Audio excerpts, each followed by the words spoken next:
Capítulo 19. El Club de la Sombra. Esa noche no me puse la pijama. Dejé pasar un largo rato en mi cuarto hasta que no oí otra cosa que los crujidos y los rechinillos que hacen las casas antiguas, como si recordaran los pasos de todos los que alguna vez han caminado por sus pasillos. Tenía que actuar solo. El tío no podía volver a entrar en contacto con el libro maligno, pues había demostrado ser más débil que él. Por otra parte, no quería poner en riesgo a Catalina. En la historia del río en forma de corazón, Ernesto y Marina solían enfrentarse a la decisión de qué camino tomar en medio del bosque. Cuando había dos posibilidades, cada uno seguía una ruta distinta para enfrentar distintos peligros. Si alguno se topaba con algo tremendo, el otro tenía la oportunidad de salvarse. Había llegado el momento de que yo hiciera algo parecido. Si el libro de tapas azules me hacía daño o se volvía loco, los demás podían continuar la búsqueda del libro salvaje. Abrí la puerta, dispuesto a actuar en total soledad, pero me encontré a Carmen sentada en el pasillo. Te estaba esperando, dijo. Llevaba a su muñeco Juanito del brazo. ¿Vas a ir al Club de la Sombra?, me preguntó. Podía decirle una mentira. Mi hermana me veía con enorme ilusión. Tus peluches necesitan que los cuides de noche, le dije, tratando de ganar tiempo para pensar en excusas. Acaban de elegir presidente. Ganó el conejo Campanito y me dijo que yo podía ir contigo. Carmen vivía en un mundo de fantasía que le ayudaba en todo lo que quería. No tenía argumentos para impedir que me acompañara, de modo que dije lo que menos pensaba decir esa noche. Está bien, puedes acompañarme. Tomé la linterna que había traído de mi casa. Sabía que no iba de campamento, pero me hizo ilusión empacarla. Y caminé sobre el piso de madera que cada 3 pasos producía un rechinido. Mi hermana me tomó de la mano y con la otra sostuvo a su muñeco Juanito. Carmen se asombró de lo bien que yo conocía los recovecos de esa casona, llena de pasillos torcidos, escalones desiguales, libreros que cerraban el paso. Avanzamos hacia la zona donde el aire empezaba a oler a encierro. Luego llegamos a la parte en que parecía haber más polvo que aire. Por último pasamos por la región donde el piso de madera rechinaba más y percibimos el extraño aroma de la emoción y del miedo. Olía a un animal de otra época, olía a dragón. Nos detuvimos frente al cuarto de los libros de sombra. De algún lado llegaba el tic-tac del reloj de la pared. Una lechuza cantó en la oscuridad. ¿Había lechuzas afuera de la casa? ¿Se trataba de una lechuza imaginaria? El reloj producía ese sonido. Demasiadas preguntas. Para calmarme un poco, le conté a Carmen que nuestro tatarabuelo y nuestro tío abuelo habían sido ciegos. Le hablé de los libros de sombra y del ejemplar de tapas azules que había dejado ahí. Los libros buenos lo habían vigilado, agregué. ¿Es un libro hechizado?, preguntó ella. Es un libro maligno. ¿Lo vas a destruir? Era una buena pregunta que yo no había planteado. Solo sabía que tenía un asunto pendiente en ese cuarto. Había dejado ahí un libro que no podía estar en la biblioteca, que no era bueno tener a un prisionero de tanto peligro. ¿Lo vas a quemar?, insistió Carmen. Entonces recordé un fragmento de Medianoche en el río en forma de corazón. Ernesto le pregunta a los guardabosques si el material radiactivo puede ser destruido para que deje de causar problemas. Eso causaría un daño mayor. Podría contaminar todo el bosque. Luego Ojo de Águila decía, si encuentras un libro que tiene una plaga, lo peor que puedes hacer es quemarlo. Tratando de salvarte de un árbol, podrías provocar un incendio y destruir a todos los demás. Marina concluía la discusión. Los árboles son como los libros. El que se atreve a quemar uno corre el riesgo de quemarlos todos. No se puede destruir un libro, por malo que sea, aunque se trate de un libro pirata que roba y destruye lo que dicen los demás. Las aventuras del río en forma de corazón me daban pistas de lo que debía hacer en mi vida.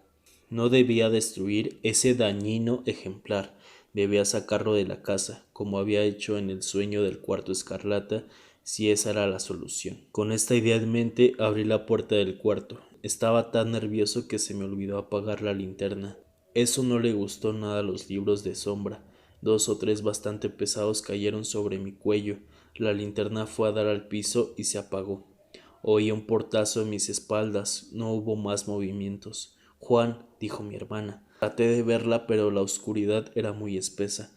Caminé hacia ella y tropecé con los libros que habían caído al piso. Finalmente toqué algo afelpado. Pensé que era el muñeco Juanito, pero tenía orejas largas y peludas. También traje a Andrés, explicó Carmen. Lo tenía escondido en mi camisón. Los zorros son muy listos y Andrés ha ganado varias competencias. Carmen me dio la mano en medio de la oscuridad. No nos habíamos sentido tan solos desde que nuestros padres se fueron de la casa. ¿Qué hacemos?, preguntó ella. No tenía la menor idea de lo que debíamos hacer, pero de una cosa estaba seguro: no podíamos tener miedo.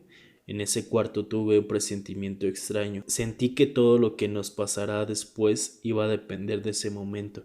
Si lográbamos hacer algo tan importante como librarnos del libro maligno, tendríamos mucha fuerza, una fuerza que nos acompañaría para siempre, aunque papá estuviera lejos, aunque mamá tomara mucho y se preocupara del todo.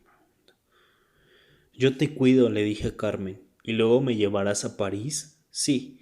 ¿Veremos los puentes que hace papá? Sí. ¿Y luego iremos con mamá? Sí. ¿Y tú manejarás el coche para que ella no choque? Sí. En ese momento hubiera contestado sí a todo lo que me pidiera mi hermana. Estaba dispuesto a hacer lo que fuera, pero no sabía cómo lograrlo. ¿Sería posible encontrar el libro maldito en la más completa oscuridad? Traté de acostumbrarme a la penumbra y no solo logré distinguir los marcos de los libreros, parecían negros esqueletos. Tenemos que avanzar, dije de pronto. Apreté la mano de Carmen con demasiada fuerza porque ella me dijo: cuídame, pero no me apachurres. Dimos un par de pasos al frente. Podía distinguir los libreros y caminar entre ellos, pero no sabía en qué dirección avanzaba. A medida que nos adentrábamos al cuarto, respiré el agradable olor de las páginas y me sentí más tranquilo. No olía a encierro, sino a papeles guardados con cuidado o a papeles que descansaban. No podía leer esos libros, pero habían demostrado ser mis amigos. Mi tatarabuelo y mi tío abuelo los habían leído. Recordé también que algunos de los mejores lectores habían sido ciegos. Para ellos, los libros normales eran tesoros que solo podían imaginar. ¿Qué se sentiría leer con las yemas de los dedos? Me acerqué a un librero, tomé un libro, lo abrí y acaricié ese alfabeto hecho por el tacto. Sentí un cosquilleo y tuve la curiosa sensación de que el libro me leía a mí. Cada quien tenía una huella digital distinta. Para esos libros cada lectura resultaba única, incomparable. Desde niño imaginaba que tenía amigos invisibles que se reunían de noche, pero no imaginé que esos amigos pudieran ser libros. Ahora lo sabía. Todo libro está dormido hasta que lo despierta un lector. Dentro vive la sombra de la persona que lo escribió. Mientras pensaba esto, el librero se movió un poco.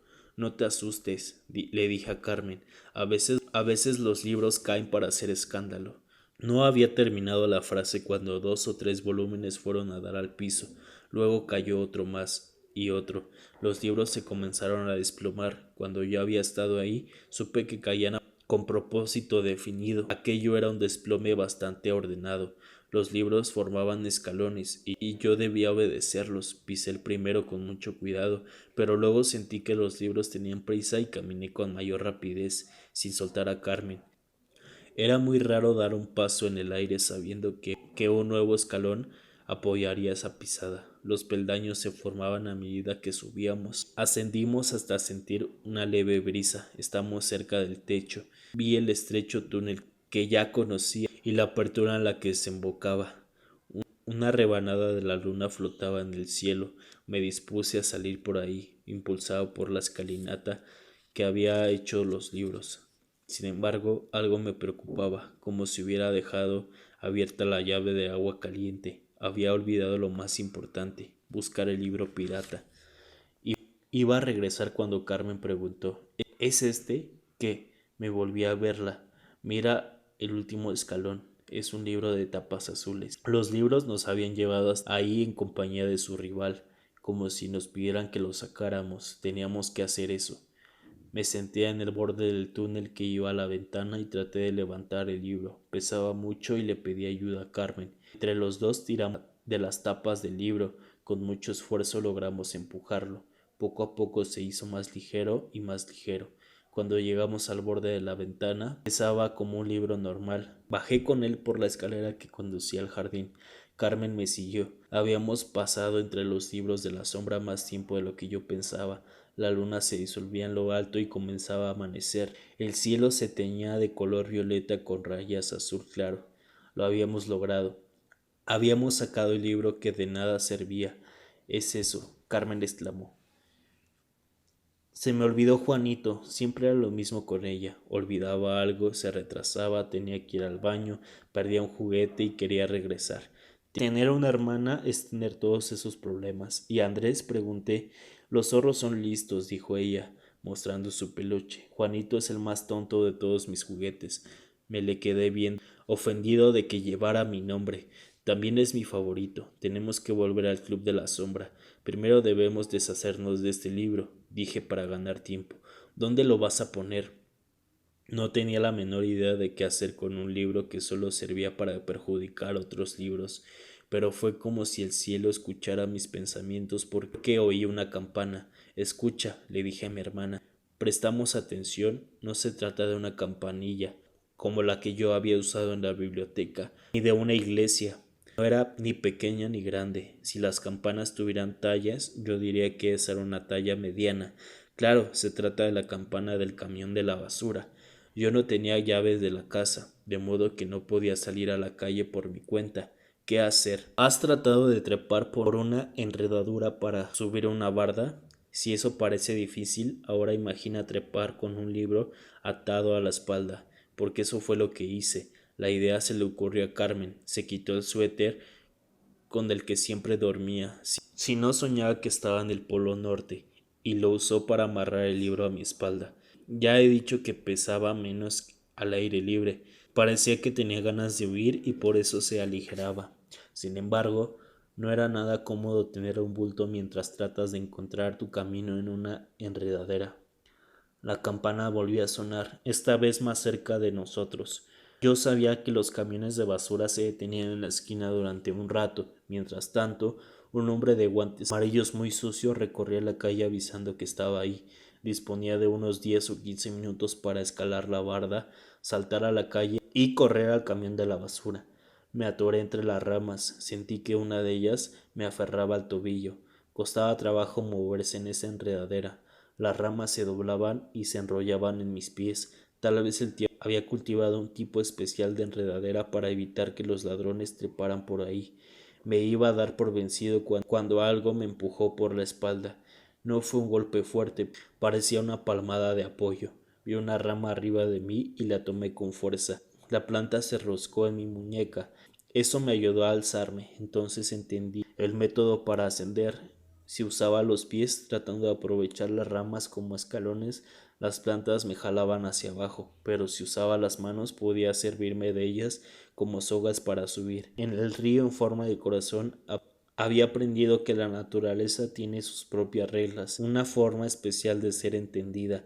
Yo había usado el sistema equivocado para moverme en la enredadera y al fin descubrí el correcto. Y ahora debo decir algo que no había dejado de sorprenderme en todos estos años. Creo que el libro maligno me ayudó. La palmada que sentí en la espalda vino de él, como si se apoyara sobre mí para darme confianza. Después de eso pensé con claridad y entendí lo que debía hacer.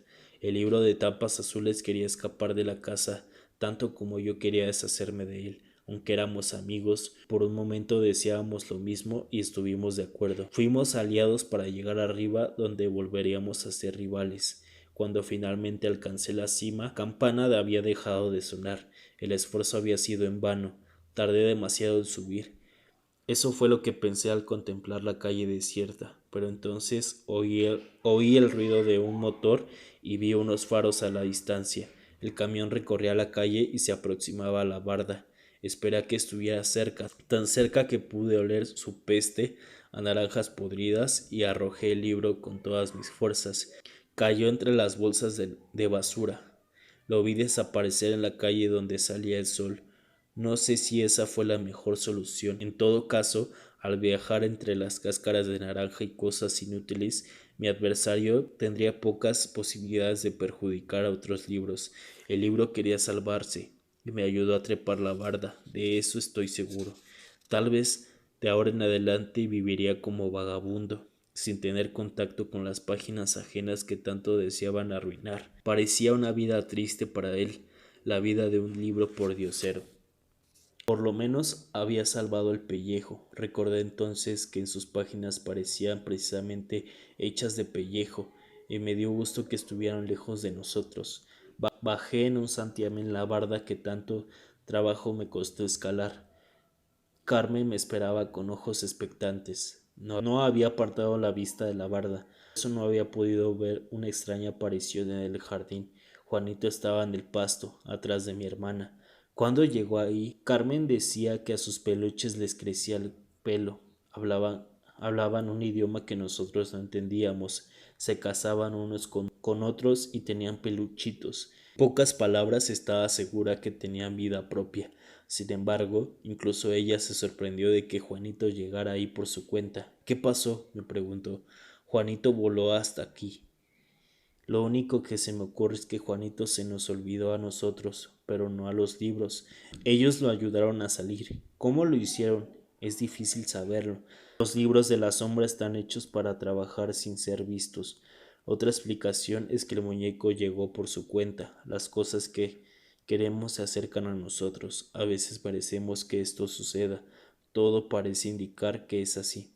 Carmen me abrazó y el sol llenó de luz ese jardín donde los pájaros cantaban como si supieran que éramos felices. Capítulo 20. Una carnada más suculenta. A lo largo de esta historia he hablado bien y mal de mi tío. Según yo, si pudiéramos contar lo bueno y lo malo que he dicho de él, el marcador iría 8-3 a favor de sus aspectos positivos. Prometí ser sincero. Por eso me he prometido a decir cosas incómodas de alguien que me trató con tanto cariño. Ahora debo confesar algo más difícil. Soltaré de un tirón lo que necesito comunicar. El tío parecía idiotizado por sus guisos. Al principio me llamó la atención que combinara historias como recetas de cocina. Luego me encantó que sus mezclas fueran tan deliciosas. También fue bueno verlo ocupado y compartir su buen humor. Sin embargo, cuando se convirtió en un especialista de la cocina, se concentró tanto en los ingredientes que no pudo hablar de otra cosa. Era capaz de discutir media hora sobre la pimienta o la mayonesa. Si al principio usaba su biblioteca para recordar historias, ahora hablaba de las verduras como si fueran libros. Se refería al apio como si se tratara de un personaje apasionante y a los tomates como si fueran protagonistas de una novela de aventuras. El tío se dejaba afectar demasiado por sus aficiones. El libro de tapas azules le cambió el carácter y ahora la cocina lo tenía prisionero. Carmen, que había estado feliz ayudándolo, se aburría con el tío capaz de dar conferencias sobre la espinaca. Hay que reconocer que los platillos eran cada vez más originales y sabrosos. Tío Tito se había convertido en un experto. Lo que no resultaba divertido era que hablaba como experto. Nada era tan aburrido como saber mucho de muy poco. Llegó un momento en que se volvió casi imposible conversar con tío Tito. Para decirle algo había que saber mucho del ajo. Fueron días difíciles. Catalina y yo recorríamos una y otra vez la sección Motores que no hacen ruido, colocando libros que pudieran interesarle al que deseábamos encontrar.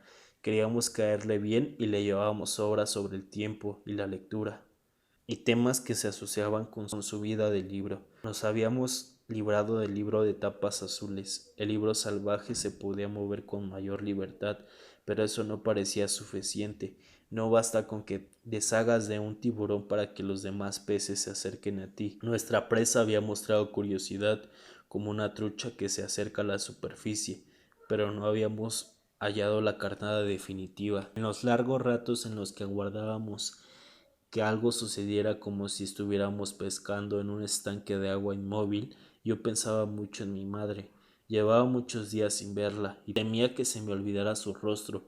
Cometí el error de no llevar una foto de ella a casa del tío. La única que había ahí era la de hace mucho tiempo, cuando ella se quedó dormida durante un día de campo. A veces trataba de recordar sus facciones en detalle y sentía que algo no encajaba, como si las semanas de separación hubieran sido una terrible goma de borrar. Sabía que tenía el pelo y los ojos castaños, que su nariz era recta y su risa la más maravillosa que había. Pero no podía ver todo eso en su ausencia. El tío se había convertido en un cocinero lunático y a mí se me borraba el rostro de mi madre. Para colmo, empezaba a perder la fe en encontrar el libro salvaje, pero no quería demostrarlo y eso me ponía más nervioso. Si Catalina se daba por vencida, no volvería a la biblioteca. Hasta ese momento no me había atrevido a decir que estaba enamorado de ella, porque temía que eso le pareciera ridículo y dejara de ir a casa del tío. Prefería ser su sombra a que me rechazara como novio. Tío Tito, Carmen, Eufrosia y hasta los gatos parecían enterados de que ella me gustaba mucho, pero yo no me atrevía a dar el siguiente paso. Qué terrible situación. Todo esto me bajó los ánimos. Yo quería ser alguien decidido, una persona que no se equivoca, pero no sabía qué hacer. Por fortuna, cuando más desesperado estaba, Catalina encontró una solución. Me explicó lo que sucedía. Al buscar una carnada para el libro salvaje, nos habíamos comportado como el tío en la cocina. Escogíamos libros para expertos, libros que solo hablaban de otros libros. El libro salvaje quiere algo más divertido, opinó Catalina. Si solo le ofrecemos libros sobre libros, va a pensar que lo queremos clasificar. Lleva mucho tiempo escondido y no creo que quiera hacer un aburrido libro de consulta. Debemos mostrarle que ser leído puede ser una aventura muy divertida. Es cierto, pero ¿qué libro le puede gustar? ¿Sabes qué creo? Los ojos color miel de Catalina brillaron como cada vez que se le ocurría algo importante. Estaba tan ansioso de oírla que ni siquiera pude contestar. Entonces ella dijo: si ese libro va a vivir entre nosotros, debemos ofrecerle algo más tentador. ¿Como qué? Algo que nos guste a nosotros. Debemos mostrarle lo que nos gusta para que nos conozca de verdad, como la historia del río en forma de corazón, propuse. ¿Y si no le interesa?, preguntó Catalina, repentinamente preocupada por su propia idea. Traté de reanimarla. Debe conocerlos tal como somos. Si no le gusta lo que más nos gusta, no tiene caso que esté con nosotros. Tiene razón. Así fue como decidimos colocar distintos episodios del río en forma de corazón en sitios donde suponíamos que podía estar el libro salvaje. ¿Le gustaría lo mismo que nosotros? Lo más sincero que podíamos hacer era confesar qué clase de lectores éramos. Las historias de río en forma de corazón habían sido modificadas por la lectura que habíamos hecho. Contenía la historia original, pero también la que nosotros habíamos puesto en ella. Si el libro salvaje quería conocer a quienes podían ser sus amigos, era lo mejor que podíamos ofrecerle. Dejamos la carnada y fuimos a la cocina, donde el tío quiso hablar de la cáscara de cacahuate. Eso nos confirmó que habíamos tomado la decisión correcta con el libro salvaje. Durante días y días le llevamos libros que nos hacían ver como especialistas en cosas muy serias. Ahora podría saber que también nos interesaban historias tan variadas como la vida. Lo que pasó al día siguiente fue positivo pero raro. Recorrimos la sección motores que no hacen ruido hasta percibir una extraña vibración. De nuevo, algo parecía a punto de estallar en ese cuarto. Fue entonces cuando, al lado de un hallazgo en el río en forma de corazón, avistamos el destello de papel, un lomo blanco, sin letras, un libro que parecía casi listo, pero aún no estaba impreso. Se asomó por uno de los estantes superiores, los más difíciles de alcanzar. Me puse en el suelo en cuatro patas para que Catalina subiera sobre mi espalda, pero fue inútil. Un segundo más tarde el libro había desaparecido. El pez se acercaba a la carnada, pero no mordía el anzuelo. Capítulo 21. Lo que empieza cuando algo termina. Tío Tito volvió a conectar el teléfono porque quería hablar con un proveedor de curry de la India y recibimos una llamada de mi madre. Ya solo estarán 5 días allá, me dijo. Me pareció magnífico volver a verla, pero la buena noticia también me llenó de preocupaciones. ¿Lograríamos encontrar el libro salvaje antes de mi partida? ¿Qué pasaría con Catalina? Con voz segura, mamá agregó que papá estaba por regresar. Él viviría en otra casa, pero todos nos seguiríamos viendo. Tu papá y yo estamos en buenos términos y los queremos mucho. Los adultos se especializaban en encontrar palabras que podían significar muchas cosas distintas. buenos términos era una expresión francamente rara. Significaba eso que él no dormiría en la casa, pero llamaría a la puerta mostrando una sonrisa. Me alegró volver a ver a mi madre.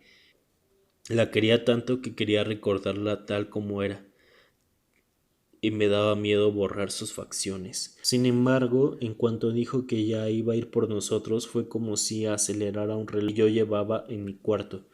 Me gustó que mamá conservara el buen humor que había mostrado en los últimos días, pero yo tenía mis propios asuntos que resolver. Me quedaban 5 días para encontrar el libro salvaje y para que Catalina se enamorara de mí. Por primera vez estas dos cosas me parecieron conectadas. Colgué el teléfono tan metido en mis pensamientos que tardé en darme cuenta de que alguien estaba junto a mí. Era el tío. Miraba el piso con enorme tristeza. Te voy a extrañar, sobrino, dijo.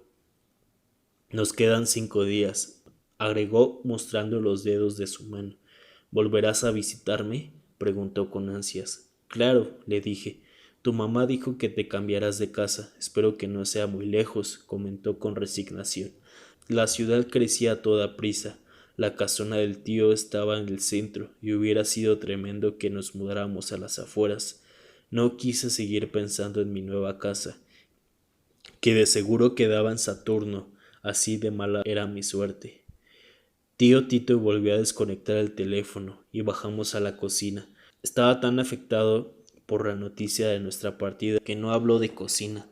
Le preguntó a Carmen cosas de la vida de sus peluches, mostrando que se había interesado en ellos mientras hablaba de purés y estofados. Prefiero que hoy cocine Eufrosia. Desvió la vista al reloj en la pared de la cocina y exclamó: Son las 10 y Catalina no ha venido. Sentí un hueco en el estómago y fui a la farmacia. La encontré detrás del mostrador, más ocupada que nunca.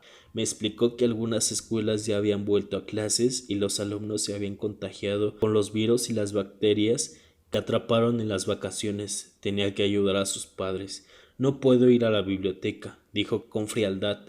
Más que ocupada parecía molesta. Su mamá me trató con la amabilidad de siempre, preguntó por mi hermana, mi madre y mi tío.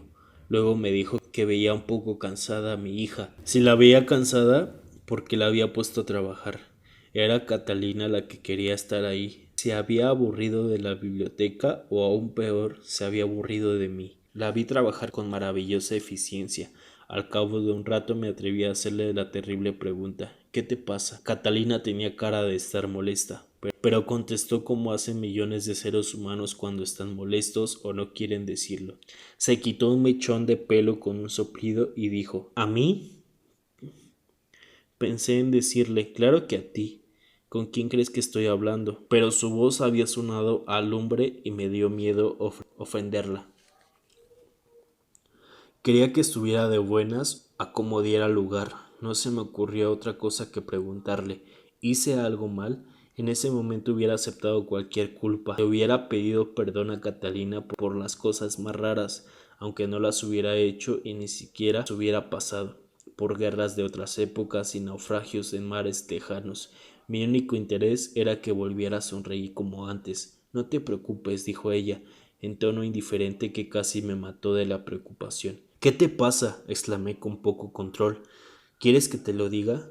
Los preciosos ojos de Catalina me vieron de horrible manera. Sí, contesté, como alguien partido a la mitad. ¿Ves esta receta? Me mostró un papel que le había entregado un cliente. Sí, contesté, como alguien que sigue partido a la mitad. En la farmacia puedo encontrar las medicinas más raras. Ya me cansé de buscar un libro que nunca aparece. Estamos a punto de lograrlo. No lo creo. Tú decidiste que le acercáramos los libros del río en forma de corazón. Fue una buena idea. Solo sirvió para que jugara a las escondidas con nosotros. Aquí mi trabajo es útil, Juan. Aunque el contenido de sus palabras no era muy bueno, me gustó que dijera mi nombre. Desde niña, Catalina trabajaba en las vacaciones con sus padres, estaba acostumbrada al trajín de la farmacia y le gustaba ayudar a la gente que necesitaba remedios. Yo nunca había trabajado y no podía saber lo que era eso, pero lo imaginé por primera vez esa difícil mañana. Está bien, le dije a Catalina. Debía agregar algo más, decirle, por ejemplo, que yo solo iba a estar 5 días en la casa y necesitaba su ayuda por urgencia para encontrar el libro. Pensé que si ella no quería acompañarme por diversión, no tenía caso que me acompañara por lástima. Le di la espalda y caminé hacia la puerta. Catalina me alcanzó antes de que yo saliera. Sigue buscando el libro por tu cuenta, estoy segura de que lo vas a encontrar. Entonces comprendí una diferencia entre Catalina y yo.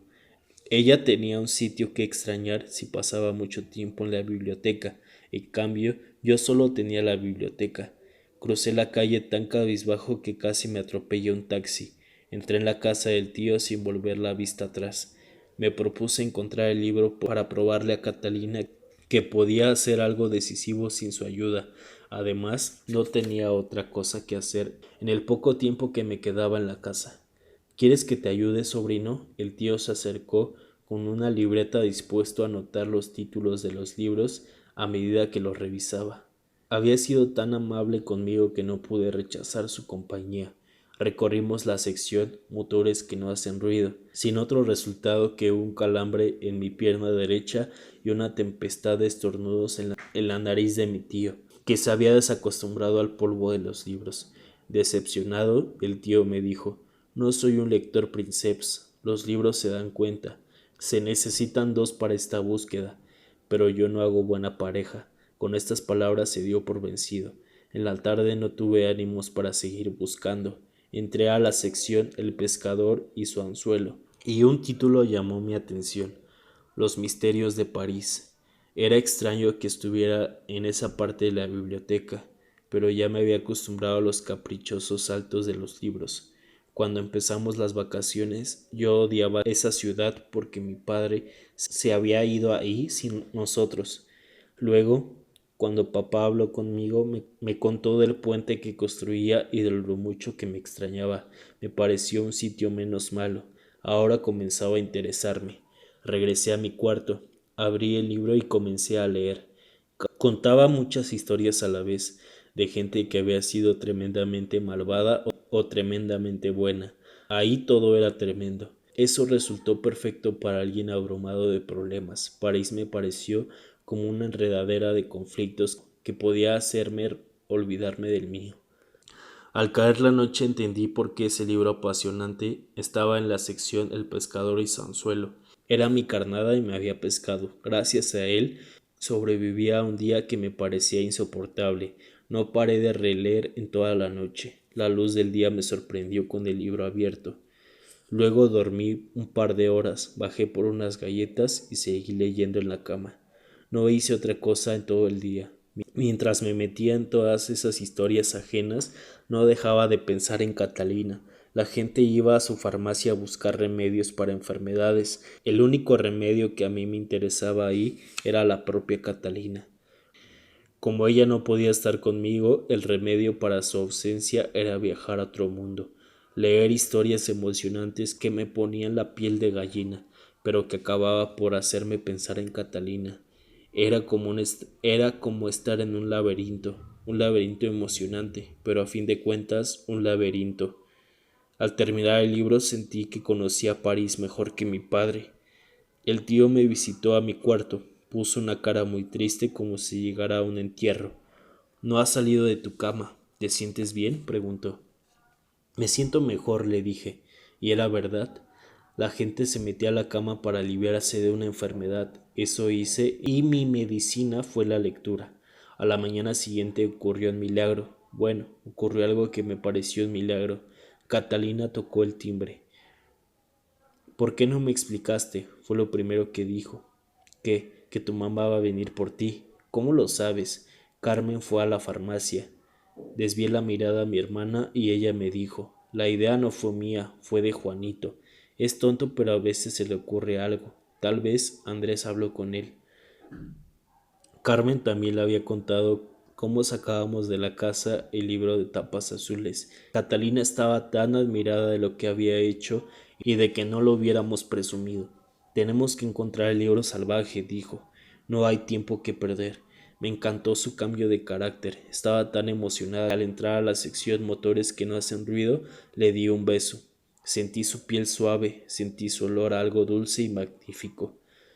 Sentí un vacío en el estómago, sentí un cosquilleo en las plantas de los pies, sentí que viajaba a las estrellas, sentí que flotaba, sentí mi corazón y mi sangre, y supe que había salido de mi cuerpo y eso me permitió sentir con más fuerza. ¿No es esto mucho sentir después de un beso?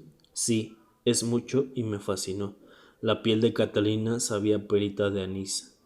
No, sabía algo mejor, a espuma de perita de anís, o quizá el aire de perita de anís. El caso es que sabía algo nunca probado y magnífico, sabía a piel. No pude seguir precisando mis sensaciones porque un libro cayó en mi cabeza. ¿Era una casualidad o una seña? ¿Reaccionaban los libros a lo que yo había hecho? ¿Debía de darle otro beso a Catalina para hacer la prueba? Mientras pensaba esto, ella se alejaba rumbo al fondo del cuarto. Me quedé en mi sitio, sin revisar ningún libro, completamente feliz de que Catalina estuviera conmigo y sacrificara su día en la farmacia donde podía ver tanta gente y enterarse de lo que sucedía en la ciudad. Las bibliotecas eran sitios apartados y uno podía sentirse solo ahí. Qué divertido sería estar en un lugar que fuera mitad biblioteca y mitad farmacia, un sitio donde uno pudiera conversar, saber lo que pasa en la ciudad y al mismo tiempo pudiera leer, un sitio donde la imaginación fuera parte de la realidad, un sitio para remedios, para las enfermedades que se curan con pastillas y las que se curan con libros. Entonces pensé en algo que decidió ese día. La primera vez que el libro salvaje se acercó a nosotros, Eufrosia, Carmen y el tío y los gatos estaban en la habitación. Tal vez el libro se acercó porque se sintió rodeado de vida. Sintió que no lo íbamos a dejar solo y podíamos adoptarlo. Pero después no hicimos otra cosa que mandarle señales con libros. Sintió curiosidad con las historias del río en forma de corazón, pero eso no fue suficiente. Debíamos comunicarle que era uno de nosotros, que no solo formaba parte de la biblioteca, sino que estaba en su casa, con su familia. Corrí hasta Catalina y le expliqué lo que pasaba sin hacer pausas para respirar. Casi me atraganté. No sabía que pudieras decir tantas palabras, sonrió él, y vi mi diente favorito, apenas encimado al de junto. ¿Qué hacemos? Preguntó. Darle la bienvenida a la casa. Espera aquí. Caminé hacia la puerta y vi el libro que me cayó encima cuando besé a Catalina. Se llama El hombre que duerme. Aquel libro había querido despertarme. Ahora debíamos despertar al libro salvaje. Carmen llegó al cuarto cargada de peluches. Efrosia llegó de mal humor porque había dejado un zurcido pendiente. El tío llegó muy intrigado y dominó marfil y obsidiana llegaron felices de disponer de un tazón de cronopios. Les pedí a todos que nos acompañaran mientras Catalina y yo buscábamos el libro. No estábamos ahí para cazarlo, sino para invitarlo a vivir con nosotros. Un par de veces creímos ver su lomo blanco, pero no logramos darle alcance. Quizás se trataba de una ilusión, nuestros ojos cansados y ansiosos de atrapar de una vez por todas aquel libro. El día terminó con sándwiches hechos a toda prisa por Eufrosia que la verdad sea dicha no fueron muy sabrosos. La cocinera estaba de mal humor, no le gustaba pasar horas y horas junto a los libros que no tenía deseos de leer. Tal vez su mal humor fue contagioso para el libro salvaje. Decidí modificar la táctica. Le pedí a Eufrosia que llevara ropa para surcir y al tío que hiciera un guiso entre los libros. Debíamos vivir del modo que más nos gustara, para que el libro nos conociera mejor. El tío había dicho que Catalina y yo éramos lectores princeps. Lo que yo pienso es que éramos lectores normales con muchas ganas de encontrar un libro que nos gustara. Haríamos cualquier cosa por llegar a esa historia. Mientras que Carmen jugaba con sus muñecos, Eufrosia arreglaba la ropa y el tío amasaba una pizza en forma de reloj. Catalina y yo revisábamos los estantes. A veces nos tomábamos de la mano y yo le acariciaba el pelo. Llegó el momento esperado en que ella me dio un beso. Entonces aprendí que a veces dos milagros ocurren al mismo tiempo. Sentí los labios suaves de Catalina mientras Carmen gritaba «¡El libro blanco!». Fuimos a la parte del cuarto donde ella jugaba. No lo vi yo, dijo Carmen, lo vio mi conejo. Tiene muy buena vista, además es presidente de los peluches.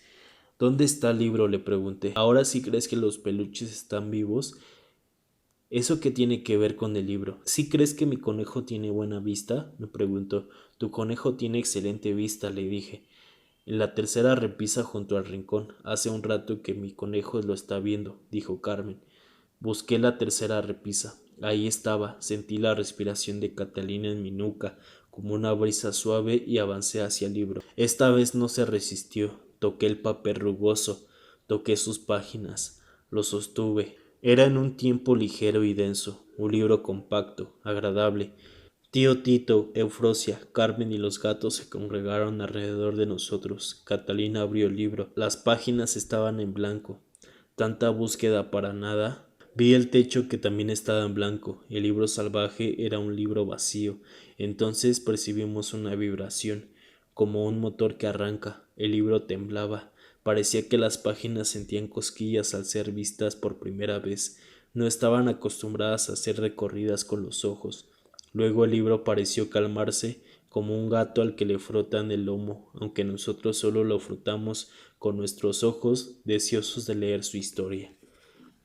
Pero ahí estaban esas páginas blancas como las de leche o la nieve.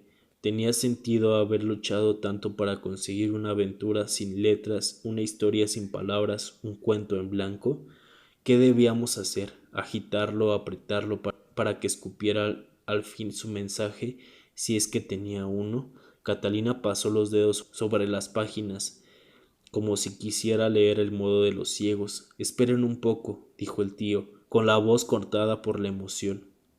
Así fue como, de tanto desearlo, las letras se formaron ante nosotros, no poco a poco, sino de un santiamén. El libro ya estaba escrito, pero necesitaba que fuéramos sus cómplices para mostrarse. El libro salvaje había viajado sin enseñar su historia y al fin se decidió a abandonar su vida solitaria. Estaba en su casa. Nunca olvidaré los días que pasé en casa del tío Tito, ni de las peripecias que nos llevaron a encontrar ese libro tan especial. A partir de entonces leí los demás libros como si también los hubiera atrapado, y solo a mí me mostraban sus letras. Al día siguiente de nuestro hallazgo, mamá pasó por nosotros. Verla fue algo extraordinario. No solo recuperé el rostro que había temido que desapareciera en mi recuerdo, sino que me sentí muy ligero, como si hasta entonces llevara una carga muy pesada, de la cual podía al fin despojarme.